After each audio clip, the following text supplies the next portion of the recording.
Bienvenida, bienvenido a Ciencia para Leer, un podcast para gente curiosa que hacemos en la librería del Consejo Superior de Investigaciones Científicas. Desde este espacio lleno de textos y conocimiento, te invitamos a escuchar a los autores de ¿Qué sabemos de?, una colección de libros de divulgación editada por el CSIC y Catarata. En los próximos minutos vamos a hablar de filosofía. Decía Heidegger que pensar, lo que se dice pensar, solo es posible en griego y en alemán. Entonces, ¿no es factible la existencia de un pensamiento filosófico en nuestro idioma? El investigador del CSIC, Reyes Mate, aborda esta cuestión en el número 120 de la colección ¿Qué sabemos de?, titulado Pensar en español. Reyes Mate fue fundador del patronato del Instituto de Filosofía del CSIC y más tarde el director de este instituto. Ahora sigue acudiendo al centro como científico ad honorem. Reyes, muchísimas gracias por atendernos. Encantado de estar aquí.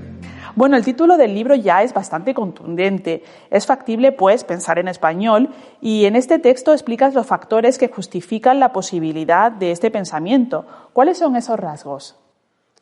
Bueno, se piensa en la lengua en la que se habla, y el español es una lengua singular, es una Weltsprache, una lengua universal, es decir, una lengua que no solamente se habla en países diferentes, sino que es una lengua que acoge en su seno experiencias muy diferentes.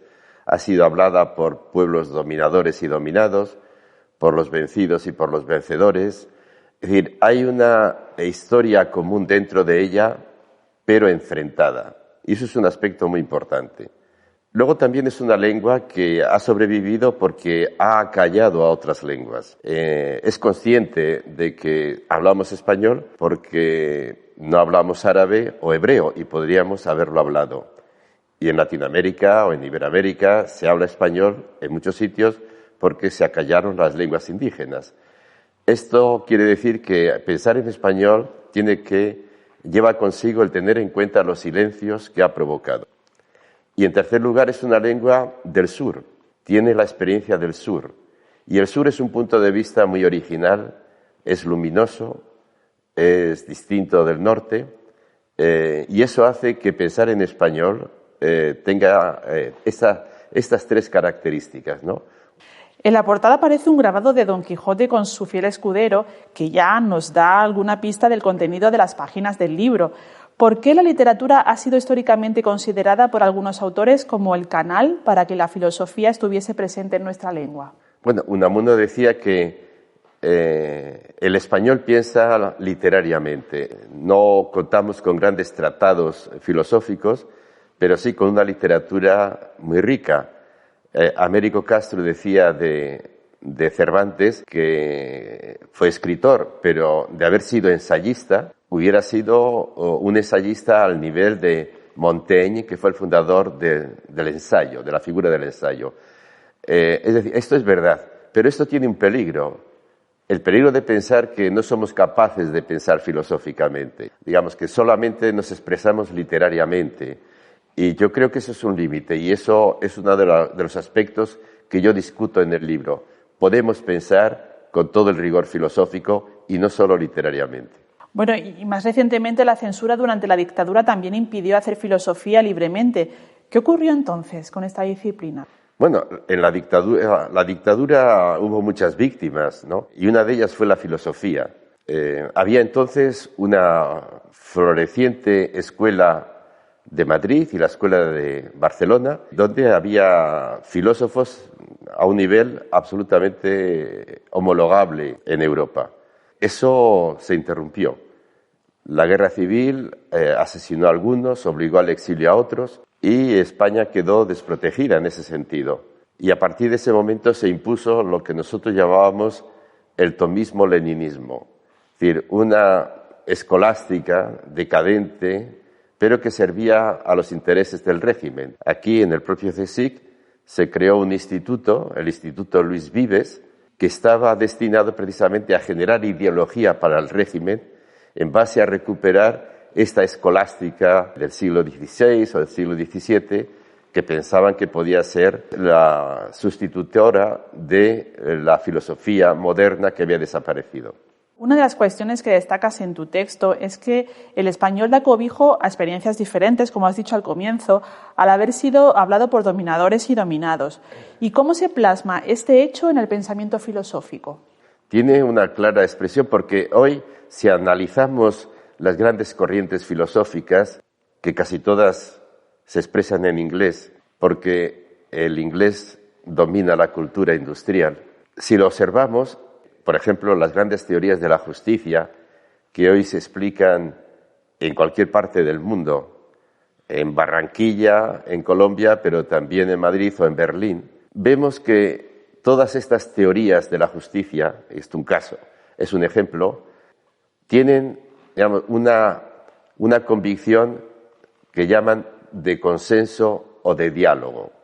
Se entiende que para entender hoy lo que son grandes criterios de lo que es justo e injusto, hay que ponerse de acuerdo. Y para eso hay que hacer abstracción de las injusticias. El pobre tiene que hacer abstracción de su situación, de por qué es pobre y cómo ha llegado a ser pobre.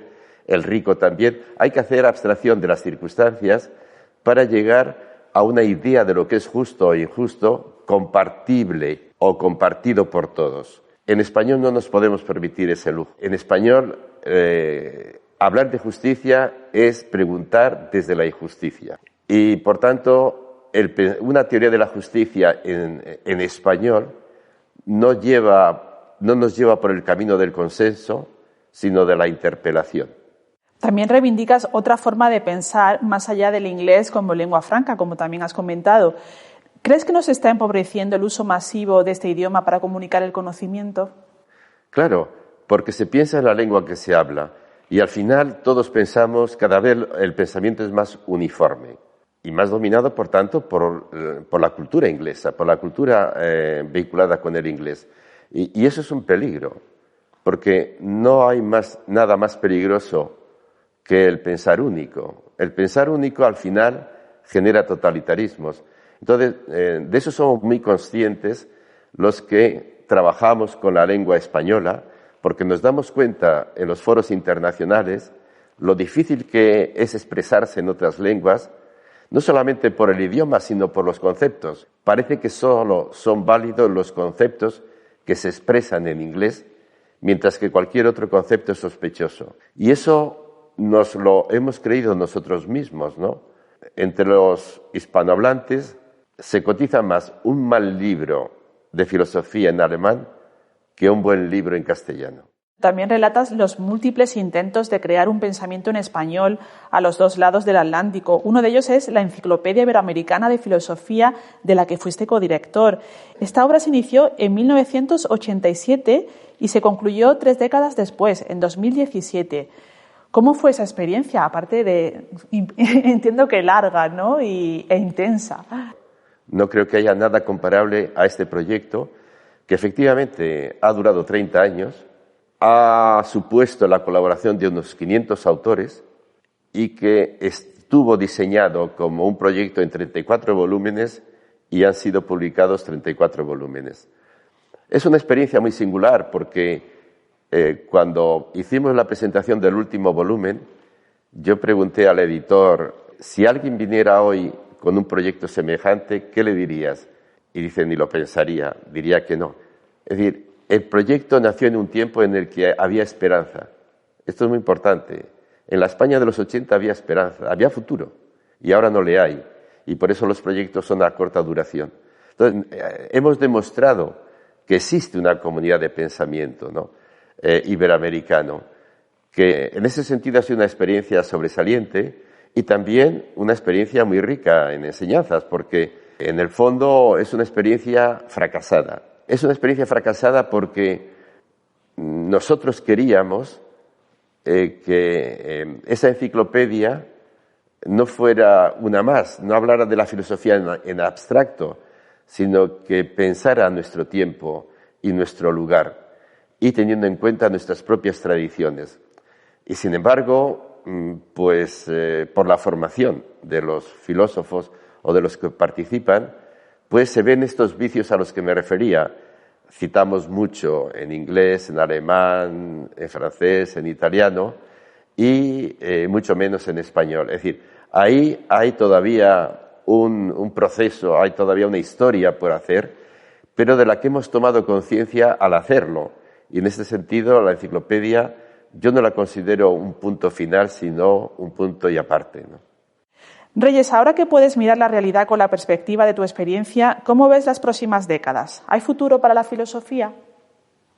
No corren buenos tiempos para la lírica, ¿no? Ni para la filosofía, ciertamente, ¿no? Porque domina en el mundo el interés por la ciencia y la tecnología, pensando que los desafíos de nuestro tiempo pueden ser resueltos desde el desarrollo científico. Y eso es verdad hasta cierto punto, porque hoy somos muy conscientes de que la humanidad está ante retos enormes, desconocidos. De alguna manera, el desarrollo que hemos tenido hasta ahora ha colapsado. Y empezamos a hablar de que otro mundo tiene que ser posible. Pero para pensar otro mundo posible, no basta la ciencia y la tecnología. Yo digo que la ciencia es, en términos ciclistas, buena para ganar etapas, pero no para colocar las metas. Entonces, el mundo tiene que saber qué quiere ser. Y para eso hace falta el concurso, digo, de la filosofía. Y pongo un ejemplo. De alguna manera, todo el desarrollo científico y la sociedad moderna está construida sobre el concepto de progreso, que es santo y seña de nuestro tiempo y el valor indiscutible. Bueno, pues eso es lo que hay que revisar. Para la filosofía, el concepto de progreso es un concepto muy ambiguo. Walter Benjamin decía: progreso y fascismo coinciden, en 1940. Parece una exageración, pero él tenía muy claro lo que quería decir. Coinciden en la naturalidad con la que la ciencia o el progreso sacrifican lo que sea por alcanzar los objetivos. Y el progreso tiene que estar al servicio de la humanidad, pero la humanidad no puede estar al servicio del progreso. Y es lo que está ocurriendo. Entonces, para pensar otra meta, para colocar otra meta hacia la que tienda la humanidad, para encontrar una alternativa a este mundo construido sobre el progreso, el concurso de la filosofía es fundamental. La contraportada. Bueno, ahora ha llegado el momento de hacer un resumen sonoro de Pensar en Español, de tu libro. Así que en un minuto cuéntanos qué hay en las páginas de este texto, Reyes. Pues Pensar en Español tiene un punto de orgullo, digamos, patriótico. Es decir, podemos pensar en español. No es verdad que solamente se pueda pensar en griego ni en alemán. No es verdad que solamente podamos expresarnos filosóficamente con la literatura. Podemos pensar y escribir filosóficamente. Ese es el primer punto. Y el otro, además de orgullo patriótico, es una responsabilidad universal. Es muy peligroso que pensemos todos en inglés. No se puede pensar solo en una lengua. Es muy importante otras lenguas que piensen. Y la nuestra pensamos que su tradición de sur y esa circunstancia histórica con la que ha nacido y se ha desarrollado puede significar un gran apoyo no para el pensar en español, sino para el pensar tout court. ¿De qué sirve la ciencia si no hay entendimiento? Esta colección, que sabemos de, pretende aportar su granito de arena para fomentar la cultura científica en la sociedad. ¿Crees que es importante que la ciudadanía conozca vuestro trabajo como comunidad científica? El pensador es como el artista, necesita público. Es decir, un libro que no es leído no es un libro. Un libro, para ser un libro realmente, necesita ser leído. Porque solo entonces el libro tiene vida. La vida del libro se la da el lector cuando incorpora lo que ha leído a su propia experiencia, a su propia vida, y a partir de ahí ve el mundo de una manera nueva. Y por eso es tan importante la divulgación y darnos a conocer, ¿no? Bueno, pues Reyes, ha sido un auténtico lujo escucharte. Muchísimas gracias por atendernos y que este libro se lea mucho. Pues esperémoslo. Hasta aquí llega esta entrega de Ciencia para Leer. Recuerda que el libro Pensar en Español y el resto de la colección que sabemos de se pueden encontrar en cualquier librería de tu ciudad. Además, todos los títulos están disponibles en formato papel o en versión electrónica en las páginas web editorial.csic.es y catarata.org. En el sonido y en la producción han estado Mónica Fontella y Erika Delgado, y Carmen Guerrero en la redacción y locución. Gracias por estar ahí y hasta la próxima lectura.